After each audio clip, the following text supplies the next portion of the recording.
Jumpa lagi Jagat Review TV. Kali ini kita akan mereview smartphone yang satu ini. Ya, ini adalah Black Shark 3. Tidak ada Pro-nya. Di awal 2020 dan sampai pertengahan 2020 ini yang resmi adalah Black Shark 3. Bukan versi Pro. Yang itu untuk saat video ini diluncurkan adalah versi Black Market.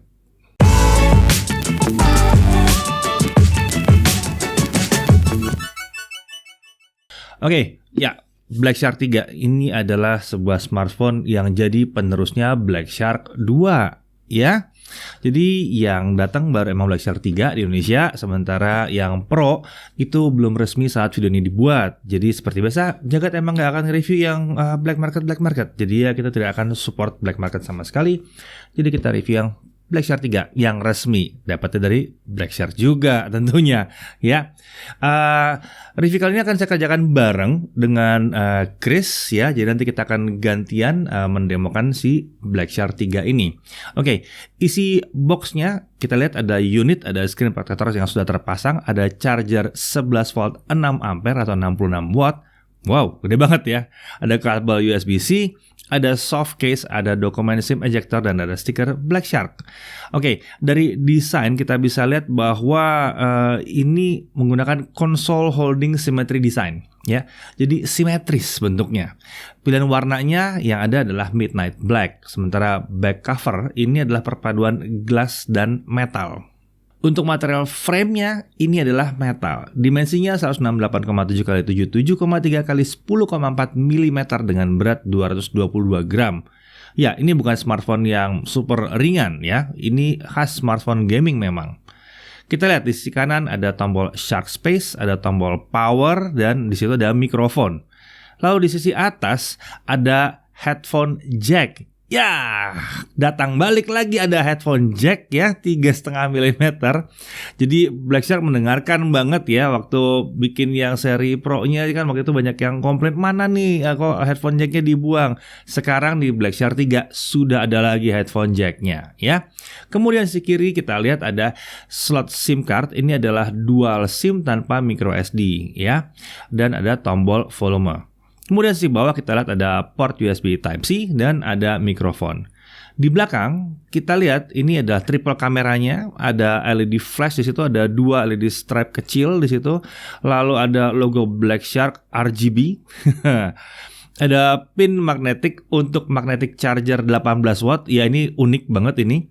Ya, tapi sayangnya dijual terpisah ya magnetic charger ini. Lalu ada tulisan 5G dan Black Shark. Ada tulisan 5G-nya. Menarik sekali. Ya, lighting ini bisa diatur selera ya. Maunya di gimana nih warnanya nih? Ya, biasalah buat gaming biasanya seperti itu.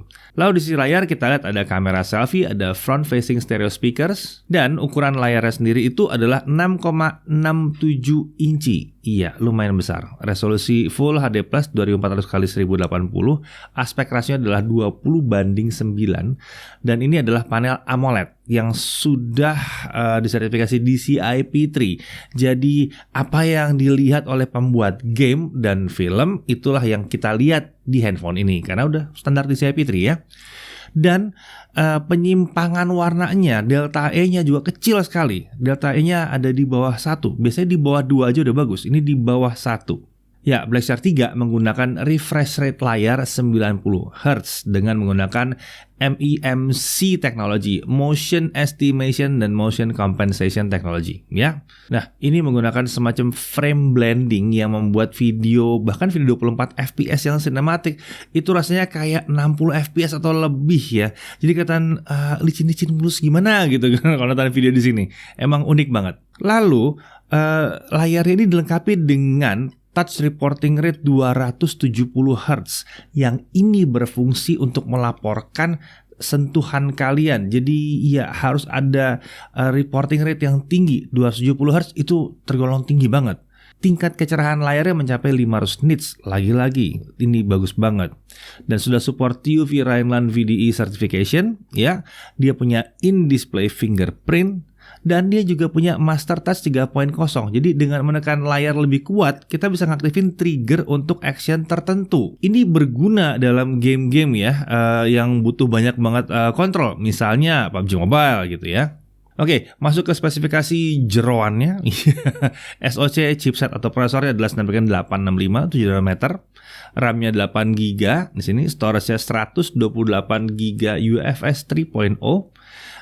Varian lain kita belum tahu. Ini varian yang kita dapat yang pertama kali diluncurkan adalah yang ini. Nah, untuk baterai itu 4720 mAh atau tepatnya 2360 mAh kali 2. Ya, baterai 2. Ya, karena ini di charge terpisah ya sepertinya ya. Chargingnya mendukung hypercharge 65 watt. Untuk OS dia pakai Joy UI 11. Ini sudah Android 10 dari awal, out of the box sudah Android 10 gitu ya. Dan dia punya fitur spesial untuk gaming, itu adalah Shark Space 3.0. Aktifinnya gampang. Switch tombol Shark Space di sisi kanan, itu langsung aktif di situ ya. Dengan Shark Space 3.0 kita bisa mengkonfigurasi setting masing-masing game dan banyak fitur-fitur pendukung untuk memaksimalkan pengalaman gaming. Ini udah sejak Black Shark 2 juga udah terasa banget ini. Emang ini poin yang penting banget untuk gaming di dalam smartphone Black Shark.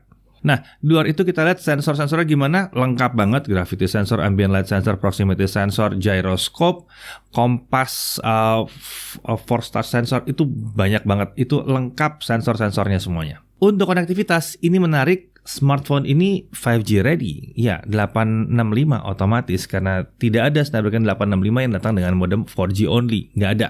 Modemnya pasti 5G. Tapi bisa 4G tentunya ya. Dan untuk yang ini tentunya dia akan masuk dalam kategori 5G ready. Jadi ya 5G-nya ada, tapi sekarang nggak bisa dipakai karena memang Indonesia belum ada 5G. Dan tentunya dia dilengkapi dengan Wi-Fi 6 ya. Dan Wi-Fi-nya sudah bisa 2,4 GHz atau 5 GHz. Dan dia punya dual X antena. Dual X apa dual cross? Saya nggak tahu. Dual X antena atau dual cross. Ya pokoknya gini. Intinya antena itu melintang, ada dua X yang melintang di bodinya, membuat bagaimanapun cara kalian memegang si smartphone ini, baik horizontal, vertikal, itu antenanya pasti ada part yang terbuka dan aman untuk konektivitas. Jadi ya gaming pasti lancar. Smartphone ini dilengkapi juga dengan Bluetooth 5.0.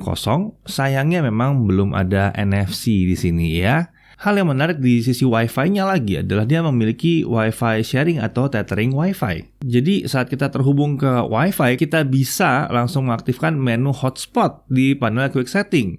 Jadi kita nyambung ke Wi-Fi, tapi hotspot kita hidupin juga ya. Jadi kita bisa nge-share Wi-Fi yang kita dapat ya. Untuk faktor keamanan tersedia in-display fingerprint dan face unlock. Spek kameranya gimana? Lumayan spek kameranya. Untuk kamera wide atau normal 64 megapiksel f1.8 ya. Untuk ultra wide angle itu 13 megapiksel f2.25 autofocus ya. Dan bisa sekaligus setelah jadi makro. Dan dia punya depth kamera 5 megapiksel f2.2 dan kamera selfie-nya 20 megapiksel f2.2 fixed focus. Untuk perekaman video, kamera utama bisa merekam sampai dengan 4K 60 fps, 4K 60, slow motion sampai 1920 fps. Wow, 2 kali lipat 960 ya. Lalu kemudian kamera ultrawide yang merangkap jadi makro itu bisa merekam sampai dengan 4K 30 fps, lebih dari cukup ya. Jadi makro pakai 4K 30 fps tergolong langka ini untuk saat ini. Nah, mau lihat bagaimana kemampuan kameranya? Ya, saya serahkan ke Chris. Oke, di tangan saya kali ini sudah ada Black Shark 3. Di sini kita pengen lihat kemampuan kameranya sebagus apa. Loh, ini kan smartphone gaming, buat apa kamera bagus-bagus? Iya gak? Nah, masalahnya menurut saya sih, kalau misalnya handphone gaming, kameranya bisa dikasih yang bagus, kenapa enggak? Oke, jadi ini kita coba dulu di kamera selfie-nya di resolusi 1080p 30 fps. Jadi seperti ini hasil video selfie-nya. Ini saya lagi di siang hari, ini matahari terik. Sambil lihat juga kemampuan dynamic range-nya, kira-kira kalau misalnya dihadapin ke langit kayak begini masih bisa terlihat jelas atau enggak. Nah, kita juga mau dengar kemampuan mikrofonnya dalam menangkap audio. Jadi ini saya nggak pakai mikrofon eksternal, ini mikrofon langsung dari Black Shark 3. Jadi gimana suaranya bagus atau enggak? Misalnya kalian pengen pakai smartphone ini untuk kebutuhan vlogging atau misalnya live streaming pakai ini mungkin bisa juga. Jadi kan butuh mikrofon yang bagus kalau kalian belum punya mikrofon eksternal gitu. Jadi bagus atau enggak silahkan kalian komen di bawah ya.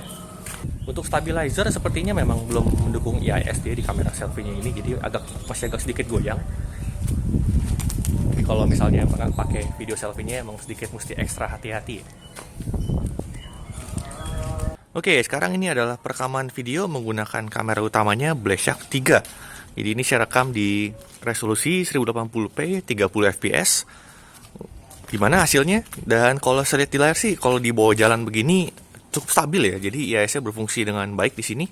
Dan juga sebagai catatan, untuk stabilizernya ini atau IIS-nya hanya berfungsi di Full HD 30 fps ya. Jadi kalau teman-teman misalnya mau pakai di resolusi Full HD 60 atau 4K 30 atau 4K 60 itu belum bisa IIS. Jadi efektifnya baru hanya ada di Full HD 30 fps aja. Oke, sekarang kita pindah ke kamera ultrawide-nya. Jadi kamera ultrawide-nya Blackshark 3 ini juga bisa untuk video, teman-teman. Ini menarik sekali. Dan ini saya rekam di resolusi Full HD 30 fps. Ini saya sambil pakai jalan juga untuk ngecek stabilizernya sebagus apa. Kalau dari saya lihat di layar sih udah stabil banget ya. IIS-nya berfungsi dengan baik juga. Dan sebagai catatan juga, di kamera ultrawide-nya ini bisa merekam hingga 4K 30. Tapi belum bisa IIS di sini. Jadi efektifnya baru di Full HD 30 aja. Dan juga dia nggak punya perekaman Full HD 60. Jadi hanya perekaman 30 fps saja. Oke, di tangan saya kali ini sudah ada boxnya Blackshark 3. Sekalian untuk kasih lihat video makronya nih. Kamera ultrawide ini mencakup makro. Jadi kalau teman-teman deketin kayak gini, tuh. Dia bisa untuk fokus jarak dekat seperti ini. Nah, menarik ya. Nah, sebagai catatan, untuk slow motion di Blackshark 3 ini nggak tahu kenapa begitu masuk galeri, kalian nggak bisa di slow motionnya itu untuk di bagian yang mana slow motionnya. Jadi videonya itu lambat semua, nggak bisa diatur cepat, pelan, cepat. Jadi sampai sekarang ini belum ada editor bawaan untuk mengatur itu ya teman-teman.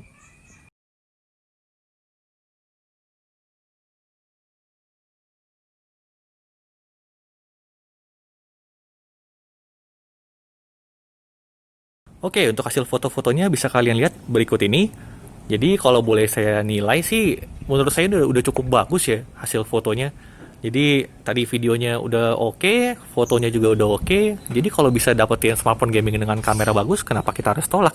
Oke, sekian untuk pengujian kamera dari Blackshark 3. Oke, gimana? Oke banget kameranya? Oke lah ya. Oke, untuk Blackshark 3 sebuah smartphone gaming ini oke. Oke, kita lanjut ke performa ya. Kita performa Antutu dulu. Oke, Antutu 7 kita dapat skor 463,62. Tinggi. Lalu kemudian kita jalankan Antutu 8 tanpa cooler khususnya. Masih ingat dia datang pakai cooler khusus yang ini ya, dalam paketnya ya. Kita jalankan 3 kali run, kita lihat skornya seperti ini ya. Udah stabil skornya. Ini aneh sih, biasanya nggak stabil. Yang sebelum-sebelumnya itu pasti akan ngedrop ya. Tapi yang sekarang kayaknya di Blackshark 3 udah ada perbaikan yang bagus banget. Tidak ada dropping score di sini pada saat kita jalan 3 kali berturut-turut Antutunya. Lalu kalau kita pasang Antutu 8 dengan Funcooler Pro, kita dapat skor yang lebih tinggi di kisaran 579.000 untuk run 1, run 2, run 3 kurang lebih mirip-mirip ya. Nah, oke, pengajian kita lanjutkan dengan Geekbench 4, kita dapat single core 4293 dengan multicore 13427, lumayan tinggi. Lalu Geekbench 5 single core 929 dengan multicore 3481. Kita harapkan skor-skor seperti ini memang dari Snapdragon 865 ya. Lalu 3D Mark Slingshot Extreme OpenGL ES 3.1 di 8293. Sementara itu GFX Bench 1080p T-Rex offscreen dapat 207 fps. Ya, memang oke. Ini smartphone gaming memang ya. Nah, kemudian karena ini smartphone gaming, otomatis kita ngetes game. Harus banyak tes game. Oke, kita tes belasan game yang settingnya ada dari 30 fps sampai 90 fps pun ya. Nanti kita bikin catatan-catatannya ya. Semua game kita tes pakai ludicrous mode ya. Limit performa dan suhunya di maksimum memang jadinya. Ya performa max ya. Dan supaya dingin tentunya kita gunakan Funcooler Pro yang memang sudah ada dalam paket penjualan. Oke, kurang lebih seperti ini hasil tes dari belasan game itu.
Banyak ya game yang jalan ya.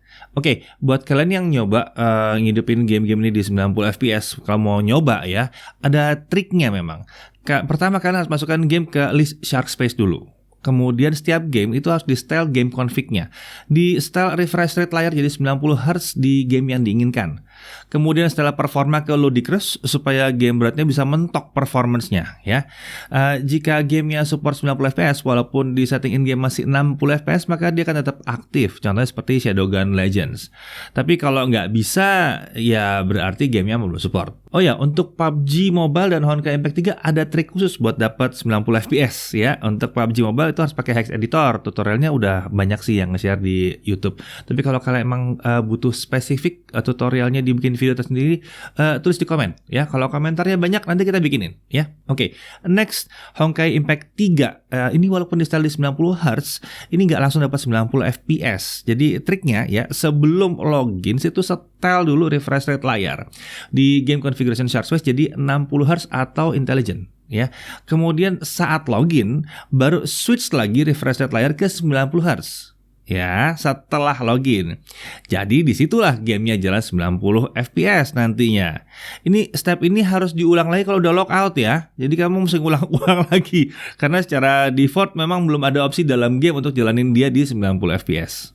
Oke, gimana pengujian baterainya? Ini menarik kalau kita bicara smartphone gaming, kita tes baterainya. Untuk gaming, PUBG Mobile 60 fps 30 menit. Kita dapatkan penurunan 9%. Oh, kecil, nggak terlalu gede sebetulnya. Nah, kalau kita jalankan PUBG Mobile di 90 fps selama 30 menit kita dapat penurunan sekitar 13%. Ya, wajar sih, performanya kan emang meningkat ya, jadi kerjanya emang lebih keras. Nah, kemudian untuk charging ini cukup menarik. Ini baterai 4720 mAh dengan charger 66 watt. Dari 3% sampai 100% kita dapatkan 40 menit. Cepat banget. Cepat banget. Tapi entah kenapa indikator di software kami menunjukkan bahwa dari 100% ke full itu butuh waktu sekitar 20-an menit. Jadi total sekitar 1 jam memang. Nah, saya kurang tahu apakah indikator kita agak sedikit melenceng atau memang dia laporan sampai ke 100%-nya di 40 menit cepat banget laporannya. Habis itu dia slow charging sampai ke full-nya. Memang 100% sama full tuh ada beda ya sebenarnya. Oke, sekarang kita lihat suhu kerjanya. Kita tes CPU throttling setelah 30 menit. Dan hasilnya kita bandingkan antara tidak pakai cooler yang spesial dengan menggunakan Fan Cooler Pro yang sebetulnya udah bawaan juga. Tapi ya sudah ya, kalian belum tentu selalu akan pasang kan ya. Oke, hasilnya adalah tes throttling 30 menit. Itu menarik sekali. Tidak terjadi throttling. Suhunya mencapai 90 derajat Celcius di CPU, tapi tidak terjadi throttling. Sementara kalau kita pakai Fan Cooler Pro, ya, coolernya dia yang super dingin itu, suhu CPU-nya berubah menjadi 73 derajat Celcius atau turun 17 derajat Celcius. Jadi lebih aman memang kalau gaming pakai itu, ya. Nah, untuk suhu permukaannya juga unik ya. Tanpa cooler kita bisa lihat suhunya memang agak tinggi permukaannya ya. Sementara itu dengan Fan Cooler Pro kita lihat bahwa suhu permukaannya rendah di 36, 33 derajat Celcius, bahkan sekitar 20 derajat Celcius di area dekat CPU tentunya ya. Kalau nggak pakai, seluruh bodinya jadi anget memang. Jadi di sini kelihatan waktu kita tes Fan Cooler Pro kita bilang bahwa ini kemungkinan besar akan benar-benar optimal di Black Shark 3 atau 3 Pro. Dan di sini kita lihat memang benar Fan Cooler Pro ini sangat optimal sekali dijalankan bersama dengan smartphone Black Shark 3. Kenapa terjadi seperti ini? Ya karena posisi prosesornya itu memang di tengah, tepat sekali di atas coolernya ini ya. Jadi efektif banget.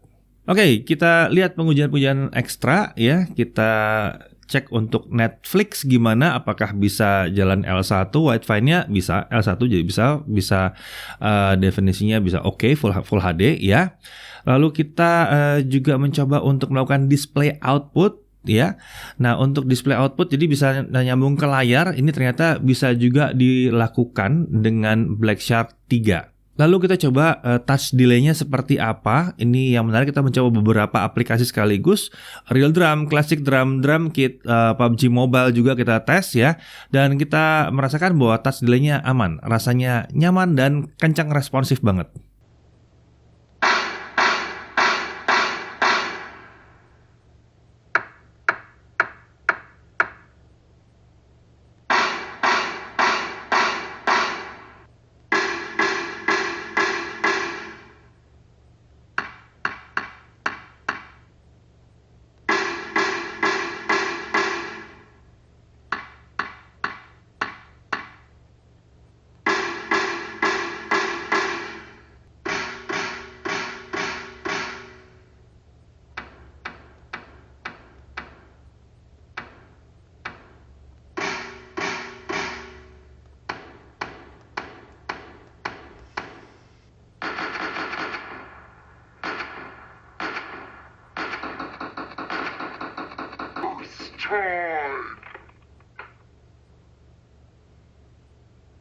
Oke, kemudian kita juga mencoba screen recorder bawaan ya. Kita bisa pilih sound source-nya mau mute, nggak ada suara, pakai mikrofon atau sound dari sistem. Kita bisa pilih ya. Dengan catatan kalau mau screen record videonya tuh hasilnya lebih dari 30 fps, fixed frame rate-nya bisa dimatikan ya.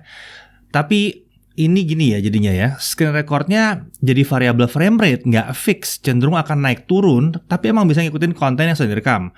Kalau gamenya lagi rekam 90 fps, screen recordnya bisa naik ke 90 fps. Tapi ya bisa turun juga ke 10 fps kalau dia naik turun. Misalnya masuk menu terus turun ke 9 fps, dia turun juga gitu ya. Sedikit bisa bermasalah kalau kalian mau pakai hasil videonya terus direkam pakai Premiere misalnya ya. Jadi kalau untuk rekaman untuk video gitu, saran kami sih pakai fixed frame rate ya. Karena itu stabil, cuman maksimumnya emang cuman sampai 30 fps. Tapi itu konstan 30 terus gitu, nggak pernah turun di bawah 30, nggak naik di atas juga. Kalau tadi ya bisa naik turun.